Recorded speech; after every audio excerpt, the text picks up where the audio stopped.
वो माँ के कदमों में बैठी, सर झुकाए उसने पाँव ऊपर किए। तंग सफेद जालीदार जुराबें पता नहीं क्यों मोहित माँ को पहना देता था। उसने जुराबें उतारी और उनको साइड टेबल पर रख दिया।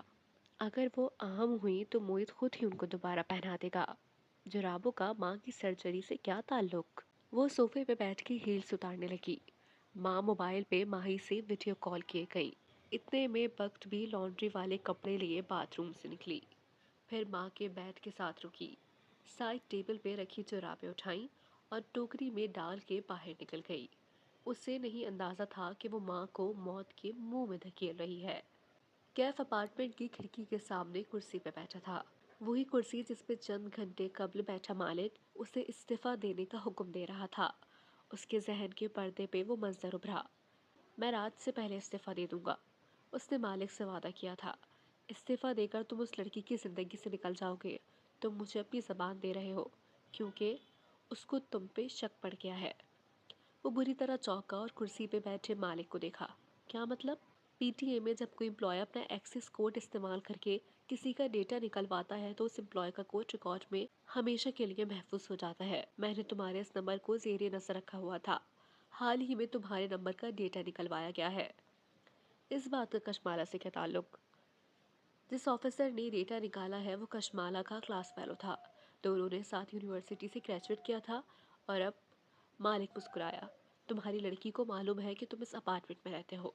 उसका हाथ बेख्तियार अपनी जेब पे रेंग गया। माला ने उसको पानी लेने भेजा और पीछे से उसका वॉलेट खोला। स्मार्ट। लेकिन उसे माला को कोई तौजीह थमानी होगी, उन नोटों की और उस अपार्टमेंट की। वो इज्जत से उसकी जिंदगी से निकलना चाहता था। होटल लॉबी में कशमाला से मिलके उसने अपनी तरफ से सारे झोल दूर कर दिए थे, लेकिन दिल एकदम खाली हो गया। वो मालिक की बातों में क्यों आ रहा था? ये उसकी जिंदगी थी, वो चाहे तो। नहीं, उसने सर झटका। ये एक झूठी जिंदगी थी, एक धोखा। वो मजीद उस लड़की के साथ ये नहीं कर सकता था। उन दोनों का कोई मुस्तकबिल नहीं था। उसे उसकी जिंदगी से दूर जाना था। मालिक ठीक कह रहा था, मोहब्बत में गिरफ्तार हुआ मर्द किसी काम का नहीं रहता। वो मुबीन मंजिल पहुंचा तो असर की अजानें हो रही थी और आसमान पे सया बादल जमा हो रहे थे। माला अभी घर नहीं आई थी, वो पेंट सप्लाईज लेने गई थी। कैफ नीचे बेसमेंट की गैलरी तक आया। सलीम अपने कमरे से निकल रहा था। कैफ उसे घूरते हुए आगे आया और उसको गर्दन के पीछे से दबोच लिया। उससे पहले कि हक्का बक्का सलीम मजाहिमत करता, वो उसे गुद्दी से पकड़े धकेल के अंदर ही गया और दरवाजा बंद किया। मेरी शिकायतें लगा रहे हो माला बीबी से, हाँ? उसके कान के करीब होके वो घुर्राया। गर्दन वैसे ही दबोच रखी थी। मुझे छोड़ो कैफ भाई, मैंने कुछ नहीं किया। सलीम एकदम घबरा गया। क्या कहा है तुमने बीवी से? माला बाजी से कुछ नहीं कहा मैंने, वो कर्राते हुए बोला तो कैफ ने झटके से उसकी गर्दन छोड़ी। वो तेजी से कमरे के दूसरे कोने में जा खड़ा हुआ और गर्दन सहलाते हुए आंखों में खौफ लिए उसे देखा। उसने कैफ को कभी इतने गुस्से में नहीं देखा था। फिर किससे कहा है? कैफ कुर्राते हुए करीब आ रहा था। वो मोहित भाई आए थे उस दिन तुम्हारे कमरे में। कैफ रुक गया। उन्होंने जाके ऊपर मालाबाजी से कहा कि कैफ का टूथब्रश भी नहीं है यहाँ। वो यहाँ नहीं रहता। वो कहाँ जाता है? ऊपर किचन में वो बात कर रहे थे, मैंने इतना ही सुना है। उफ ब्लडी टूथब्रश। मैं पूछ रहा हूँ तुम क्या कहते रहे हो मेरे बारे में? कुछ नहीं कहा, माही बाजी पूछ रही थी उस दिन तुम्हारे बारे में। कसम ले लो मैंने कुछ नहीं कहा। तुमने खुद बताया होगा, वो कनाडा में होती है, उसे क्या पता यहाँ क्या हो रहा है। सलीम ने गर्दन सहलाते हुए उसे नाराजी से देखा, जैसे कि ये बात बहुत बुरी लगी हो। उन्हें 7 समंदर पार रह के भी मालूम होता है कि पाकिस्तान के हर घर में क्या हो रहा है। हाँ जी, उससे बात करना फजूल था। वो दरवाजे की तरफ बढ़ गया। गैलरी से अपने कमरे की तरफ जाते उसने सलीम की आवाज़ सुनी। माही बाजी को सबकी खबर होती है, अच्छा? उसके कमरे में कुछ था ही नहीं जो उसे उठाना था। एक नज़र उस जगह को देख के वो सीढ़ियाँ चढ़ता ऊपर चला आया। माला के आने तक उसे उसका इंतजार करना चाहिए। वो एक आखिरी दफा उससे मिलना चाहता था, लेकिन लॉन में आते ही वो एकदम ठिठक के रुका। माला के कमरे की दीवार गिर खिड़की खुली थी। हब्स की वजह से हवा के लिए खोल दी गई थी। अंदर हूरे जहाँ का बैट लगा नजर आ रहा था। साथ कुर्सी पे एक अधेड़ उम्र खातून बैठी मुस्कुराती हुई उनसे महवे गुफ्तगू थी। वो वहीं रुक के उन्हें देखने लगा। वो उन्हें पहचानता था। ये ज़ियाद की वालिदा थी। वो हूरे जहाँ से कोई बात पूछ रही थी। दफातन खिड़की पे नजर पड़ी तो उसे देख के मुस्कुराती। बेटे मुझे जाए नमाज तो ला दो, आपसे कह रही हूँ सलीम बेटा। कैफ ने दाएं बाएं देखा, फिर अपनी तरफ इशारा किया। उन्होंने इस बात में सर हिलाया। गालिबन हूरे जहां ने उन्हें कहा था कि सलीम से कह दे जाए नमाज लाने को। मोहित न जाने कहा था और सलीम नीचे अपनी गर्दन सहला रहा था। कैफ ने गहरी सांस ली और घर के दाखिली दरवाजे की तरफ बढ़ गया। मालूम था अंदर आने पे उसकी बेइज्जती होनी है, लेकिन चलो एक आखिरी दफा सही। लाउंज से उसने जाई नमाज उठाई और माला के कमरे की तरफ आया। दस्तक देकर दरवाजा खोला। वो दोनों खवातीन किसी बात के दरमियान में थी। हूरे जहां मुस्कुरा रही थी और नगीना बेगम जोश से कहे जा रही थी, बस अब मैं मजीद देर नहीं करना चाहती। आप माला का हाथ मेरे ज़याद के हाथ में दे दें। मेरा बेटा बहुत सुलझा हुआ, बहुत नेक और ताबेदार है। वो आपकी बेटी को बहुत खुश रखेगा। वो उनका हाथ अपने हाथ में लिए कह रही थी। वो जहाँ था वहीं खड़ा रह गया, फिर खंखार के आगे आया और जायनमाज उनके साथ रखी। नगीना बेगम ने पलट के उसे देखा और मुस्कुराई। शुक्रिया बेटे, सलीम मसरूफ था इसलिए मैं आ गया, उसने मोहतात लहजे में कहते हुए हुरनहा को देखा। वो मुस्कुरा के नगीना की बात में गौर कर रही थी, उसकी तरफ ध्यान नहीं दिया या शायद नजरअंदाज कर गई। कैफ वापस पलट गया, अलबत्ता कदम मन मन भर के हो रहे थे। मैं माला से बात करूंगी नगीना, ज़याद जैसे लड़के तो फिर लाखों में एक होते हैं। वो खुश थी। वो दरवाजा बंद करके बाहर निकल गया। एकदम उसके दिल पे किसी ने जोर का घूंसा मारा था, इतना जोर का कि सांस बंद होने लगा था। वो माला से मिलने आया था, ढंग से खुदा हाफिज कहने, लेकिन अब वो उसका इंतजार नहीं कर सकता था। वक्त बी को किचन में देख के वो रुका और धीमी आवाज में बोला, मैं जा रहा हूँ, कल से काम पे नहीं आऊंगा। वो है करती रह गई, मगर कैफ बाहर निकल चुका था। उसकी आंखें जल रही थीं और सर दर्द करने लगा था। वो अपार्टमेंट बिल्डिंग में वापस आया तो रिसेप्शन पे रुका। वहां मौजूद लड़की अब बदल चुकी थी। उसे अपने अपार्टमेंट का लॉक तब्दील करवाने का कहकर वो ऊपर आ गया। अपार्टमेंट में आके उसने बत्तियां नहीं जलाई। लिफ्ट के उतरते ही अंदर अंधेरा बढ़ने लगा था, लेकिन उसे परवाह नहीं थी। वो खामोशी से अपने कमरे में आया और वजू करके उसी अंधेर माहौल में नमाज अदा की। फिर तस्बीह हाथ में लिए वो खिड़की के सामने रखी कुर्सी पर जाके बैठ गया, जहाँ चंद घंटे कबल मालिक बैठा था। तब से अब तक वो वहीं बैठा था। अंधेरा बढ़ते ही सड़क पे रवा दवा ट्रैफिक रोशन होने लगी। उसने तस्बीह के दाने गिराने की कोशिश की, लेकिन दिल नहीं लग रहा था। वो वहीं बैठा बस खामोशी से नीचे गुजरते ट्रैफिक को देख गया। ज्यादा देर नहीं गुजरी जब सुबह से इकट्ठे हुए सया बादल बिल आखिर बरसने लगे। पानी धारू की सूरत अपार्टमेंट बिल्डिंग से टकराने लगा। ऐसी तेज बौछार थी कि खुदा की पनाह। वो अपनी ज़ारो कतार रोती हुई खिड़की को देखे गया, बिल्कुल खामोशी से। उसे कुछ देर एक ऐसे ताल्लुक के टूटने का शोक मनाना था जो कभी बना ही ना था। और फिर उसने गर्दन मोड़ के मेज पे बिखरी चीज़ों को देखा। फिर उसे अपने काम में मसरूफ हो जाना था। आज की रात सोप के नाम। यही बारिश मुबीन मंजिल की खिड़कियों पे बरस रही थी। सया सफ़ेद लिबास वाली लड़की स्टूडियो की खिड़की में बैठी दीवार से सर टिकाए शीशे में पड़ती पानी की बूंदों को देख रही थी। कानों में हैंड्स फ्री लगे थे, जिससे माही की आवाज़ समातों में उतर रही थी। माँ कह रही थी आज नगीना आंटी आई और उन्होंने तुम्हारा रिश्ता मांगा। माला खिड़की के शीशे पे लड़कते कतरे देख रही थी। जब कोई कतरा नीचे गिर के फना हो जाता तो वो पलके उठा के किसी दूसरे कतरे का ताकुब करने लगती। हाँ मैंने सुना था। वो यूं बोली जैसा आम सी बात हो। तुम्हें हैरत नहीं हुई? नहीं, मुझे अंदाजा था कि ज़ियाद मुझ में इंटरेस्टेड है। ये जल्द या बदीर होना था। तुम ज़ियाद के लिए हाँ कर दोगी? हाँ, क्योंकि वो एक काबिल इंसान है, उसमें कोई कमी नहीं है। लेकिन मैंने लेकिन नहीं कहा। तुम्हारी बात लेकिन की तरफ जा रही है। पता नहीं माही, माला ने सीने पे मुट्ठी रखी। मेरा दिल ऐसे लगता है जैसे जल रहा हो, जैसे अंदर आग सी लग गई हो। और ये कब से है? जब से कैफ ने कहा है कि वो जॉब छोड़ के जा रहा है। माला, माही हद तक रह गई। तुम्हें कैफ पसंद है? नहीं यार, ऐसा कुछ नहीं है, वैसे भी वो शादीशुदा है। बिल्कुल, किसी शादीशुदा आदमी के बारे में सोचना भी नहीं चाहिए, सिवाय अर्तुगरुल के। मगर माला उसकी बात नहीं सुन रही थी। उसका दिमाग कहीं और अटका हुआ था। मैं बहुत उदास हूँ, मुझे गुस्सा है शायद। उसने कहा था वो मुझे छोड़ के नहीं जाएगा, और अब वो एकदम से मुझे छोड़ के चला गया। उसने कैफ के नंबर पे कॉल मिलाई। उसे नहीं मालूम था कि उसे क्या कहना था, लेकिन उसे कुछ तो कहना था। अपार्टमेंट की खिड़की के साथ कुर्सी पे बैठे कैफ ने बैल बजने पे चेहरा झुका के मोबाइल को देखा। Green ice calling. वो उदासी से मुस्कुरा दिया। वो लोगों के नाम अपने फोन में ऐसे ही महफूज करता था। कैफ ने घंटी बजने दी, यहाँ तक कि वो बज बज के खामोश हो गई। फिर उसने पावर का बटन दबा के फोन ऑफ कर दिया। फिर दूसरी जेब में हाथ डाला और एक उसी रंग और मॉडल का मोबाइल निकाला और स्क्रीन रोशन की। मिस्ड कॉल्स, मैसेजेस, नोटिफिकेशंस की भरमार थी। ये उसका दूसरा फ़ोन था जो उसकी असल ज़िंदगी थी।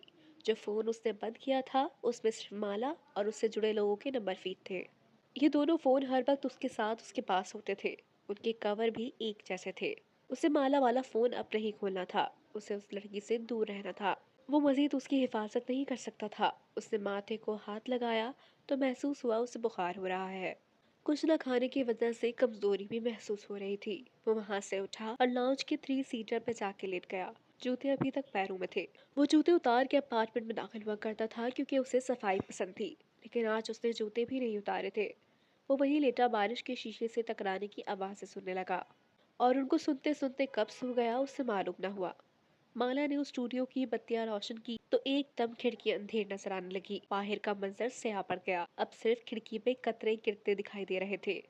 थोड़ी देर बाद वो पुराने ट्राउजर शर्ट में मलबूस स्टूडियो के फर्श पे आलती पालती किए बैठी थी। माथे पे सब सिल्क का रुमाल लपेट के गर्दन में गिरह लगा रखी थी। सामने पेंट ब्रशेस और नया सफेद पैलेट रखा था। 4 हफ्तों में सिर्फ पेंटिंग बनाई जा सकती है, आर्ट नहीं। माला ने सर झुकाए ट्यूब से सफेद एक्रिलिक पेंट पैलेट पे निकाला। फिर स्याह ट्यूब उठाई। उसे आज सिर्फ सफेद और स्याह को मिक्स करना था। आर्ट बनाने के लिए कोई डेडलाइन नहीं रखी जा सकती। कैफ की आंख खुली तो वो सोफे पे औंधा लेटा था। एक बाजू नीचे गिरा हुआ था, जिस्म गर्म और सर भारी हो रहा था। पर दिक्कत वो उठा और सोफे का सहारा लेकर खड़ा हुआ, क्योंकि आर्ट खुशी से नहीं तख्लीक किया जा सकता। फर्श पे आलती पालती किए बैठी लड़की अब स्याह पेंट को सफेद पैलेट पे निकाल रही थी। फिर उसने राउंड एज ब्रश उठाया और पेंट्स को मिक्स करने लगी। उसके चेहरे पे मखमूम मुस्कुराहट थी। ना ही आर्ट पैसे कमाने के लिए होता है। वो बदिक्कत किचन तक आया। सर दर्द से फटा जा रहा था। उसने एक मग कॉफी मेकर के नीचे रखा और कैप्सूल अंदर डाला। बटन दबाया और खुद किचन सिंक की तरफ आया। अब वो गर्दन झुका के चेहरे पे पानी डाल रहा था। अंदर लगी आग कदरे ठंडी हुई। आर्ट बनता है दर्द से। माला अब खिड़की के सामने खड़ी थी। ब्रश को किनारे से पकड़े वो उसे नरमी से शीशे पे फेर रही थी। शफाफ शीशे पे सुरमई रंग की पहली स्ट्रोक ने जलते दिल को ठंडा कर दिया था। आर्ट बनता है टूटे दिल से। वो गीले चेहरे के साथ कॉफी मग उठाए लॉन्ग रूम में वापस आया। बड़ी मेज के करीब उसने मग रखा और कपड़ा उठा के एक तरफ उछाल दिया। कपड़े के नीचे रखी शय उसकी मुंतजर थी। उसके लिए जहन के तख्लीकी हिस्से का शोर से खाली होना जरूरी है। वो खिड़की के साथ खड़ी बहुत इन्हमाक से शीशे पे बारिश के कतरे बना रही थी। उसका जहन हर किस्म की आवाज से खाली था। कैफ ने पेंट ब्रश उठाया और सुर्ख रंग की ऑयल पेंट की डिब्बे उठाई। ढक्कन खोला तो पेंट की बू सारी में फैलने लगी। उसने ब्रश अंदर डिबोया और फिर झुक के मेज पे मौजूद शय पे ब्रश फेरने लगा। उस चीज का रंग खाकी से बदल के सुर्ख होने लगा। उसका जहन अब हर किस्म के शोर से खाली था। सुबह वो स्टूडियो में खड़ी मुस्कुरा के अपनी पेंटिंग को देख रही थी जो उसने खिड़की के शीशे पे बनाई थी। उसके साथ सुभान साहब खड़े तहय्युर से खिड़की के शीशे को देख रहे थे। क्या ये एल्यूजन है या ये वाकई? वो आगे बढ़े और पेंट शुदा शीशे को छुआ। वो खुश्क था। माला मुस्कुरा दी। खिड़की के शीशे पे एक एल्यूजन पेंट किया गया था। शफाफ शीशा मुकम्मल तौर पे धुतलाया हुआ था और उसमें बड़े छोटे पानी के कतरे थे। हर कतरे के अंदर बाहर का मंजर यानी नीचे का लॉन और सामने वाले घर नजर आ रहे थे, लेकिन उल्टे होकर। बाहर का मंजर उल्टा कैसे नजर आ रहा है? उन्होंने बेयकीनी से उसे देखा। वो मुस्कुरा दिया और शाने उचका दिए। ये बारिश के कतरे दरअसल आंसू है, और आंसू तब निकलते हैं जब हमारा दुख हमें हमारी सारी जिंदगी उल्टा के दिखाए। कशमाला, ये अमेजिंग आर्ट है, अमेजिंग। वो खुशी से उसकी तरफ मुड़े। क्या आप ये हमारे रेस्टोरेंट की ग्लास वॉल पर बना सकती हैं? ग्लास वॉल के बाहर बगीचा है। अंदर से देखने वालों को यूं लगेगा कि बाहर बारिश हो रही है। अमेजिंग। मैं बना सकती हूँ, लेकिन इसमें काफी वक्त लगेगा। मेरी अम्मी बीमार है तो मैं सिर्फ दिन के 2 घंटे काम कर सकती हूँ। वो अपनी शराइत बता रही थी। ओशियन छोड़ने के बाद वो पहला दिन था जब माला को लग रहा था कि वो फिर से जीने लगी है। उसकी जिंदगी बेकार नहीं थी, वो काम करने लगी है। वो फिर से अपना करियर बना सकती है। माँ तंदुरुस्त हो रही थी और सब कुछ अपनी जगह पे आ जाएगा। उसकी ये खुशी चंद घंटे की मेहमान रही, क्योंकि दोपहर में उसे महसूस हुआ कि माँ को बुखार हो रहा है। वो सांस भी कदरे जोर से ले रही थी, जैसे फेफड़े जोर लगा रहे हो। उसने मोहित के कहने पे उन्हें पैराडॉल दे दी। खुद वो सारी रात की जागी हुई थी। माँ के साथ ही सो गई। मगरिब के करीब उसकी आंख खुली तो फौरन चौक के सीधी हो बैठी। माँ भी सो रही थी। उसने आगे बढ़ के माँ के माथे को छुआ। वो अब ज्यादा गर्म था। एक रिफ्लेक्स सेट हो चुका था। उधर माँ को जरा कुछ हुआ, उधर मोहित को कॉल की। मोहित, माँ को बुखार है। वो अपने कमरे में था, नींद में बोला, कितना बुखार है? मुझे क्या पता कितना है। डॉक्टर को कभी ये नहीं बताते माला कि किसी को बुखार है। हमेशा ये बताते हैं कि कितना बुखार है। तुम थर्मामीटर लगाओ, मैं आ रहा हूँ। वो शायद अभी अस्पताल से आके सोया था। नीचे आया तो ओट की स्क्रब्स में मलबूस था। सर्जन्स को नाइट सूट से ज्यादा ये स्क्रब्स आरामदेह लगते हैं। मोहित माँ के सिरहाने झुका और उनके माथे पे हाथ रख के महसूस किया। 102 बुखार, ये अच्छी बात नहीं है। पेंडोल दी? हाँ, उससे कम हुआ, लेकिन थोड़ी देर बाद फिर चढ़ गया। उसने आंखें मली और माँ के साथ कुर्सी पर बैठ गया। उनका फरबीही सफेद हाथ अपने हाथ में लिया। बार बार पर्क करने से उनके हाथों और बाजुओं पे निशान अब नीले झांपने होते जा रहे थे। मोहित सोचती नजरों से उन्हें देखे गया। वो गुरूदा सी नजर आ रही थी। उन्हें क्या हो रहा था? कल टेस्ट रिजल्ट्स भी बेहतर थे। इन्फेक्शन भी नहीं लग रहा था। सीएसएफ भी सेटल हो रहा है। फिर माँ को बुखार क्यों है और माँ का तनफ्फुस क्यों कर रहा है? सोचते सोचते उसे दूसरा हाथ माँ की पिंडलियों पे फेरा जो लिहाफ के नीचे थी। एकदम वो तेजी से झटका खा के उठा, जोर से लिहाफ उठाया और माँ के पांचे ऊंचे किए। उनकी सफेद पिंडियां भराना थी। माला। मोहित का सांस रुक गया। माँ की जुराबें कहाँ हैं? माँ तंग हो रही थी तो मैंने उतार दी।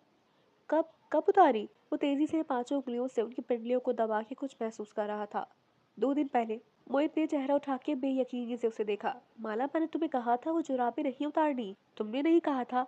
और माँ को गर्मी हो रही थी, मुझे लगा तुम पहना दोगे। माला माला। उसने कर्राह के जब्त किया। फिर वो कुछ नहीं बोला। वो बस वहां से उठा। उनकी पिंडलियों को हाथ नहीं लगाना, मैं आ रहा हूँ। फूलते सांस से कहता वो बाहर भागा। माला, माँ को ये जुराबें पहना रहा हूँ, देख रही हो? मोहित ने राहदारी में खूंटी पे लगी चाबी खींच के उतारी और बाहर भागा। पोर्च में कार खड़ी थी। उसने कपकपाते हाथों से कार स्टार्ट की और फुल रेस दी। वो किस स्पीड पे जा रहा था उसे नहीं मालूम था। ये जुराब भी नहीं उतारनी, ये कंप्रेशन स्टॉकिंग्स है। वो कार को भगाते हुए फार्मेसी तक लाया। फिर अंधाधुंध अंदर दाखिल हुआ तो उसका सांस फूला हुआ था।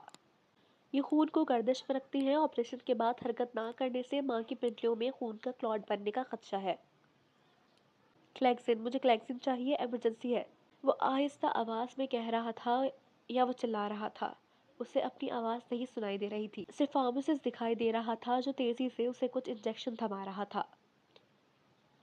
क्लॉट एक छोटा सा जमा हुआ खून का लोथड़ा होता है। एक दफा पिंडी में बन जाए तो वो किसी जहरीले जानवर की तरह आहिस्ता आहिस्ता ऊपर जिस्म की तरफ सफर करता है।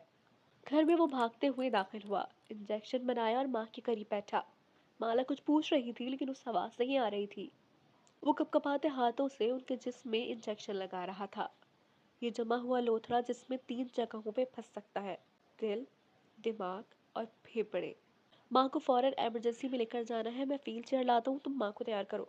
उसने खुद को कहते सुना और फिर से बाहर भागा। ये दिल में फंस जाए तो दिल बंद हो जाता है। दिमाग में फंस जाए तो दिमाग मर जाता है और फेफड़ों में फंस जाए तो सांस बंद हो जाता है। तीनों सूरतों में ये एक नन्हा सा लोथड़ा इंसान की जान ले लेता है। माँ नींद में होश सी व्हील चेयर पर बैठी थी। गर्दन एक तरफ ढकी हुई थी। सफेद चादर सर और कंधों की गिरद लपटी थी। आंखें नींदवा थी। मोहित व्हील चेयर धकेलते हुए अस्पताल की इमारत में दाखिल हो रहा था। वो तेज तेज साथ भाग रही थी।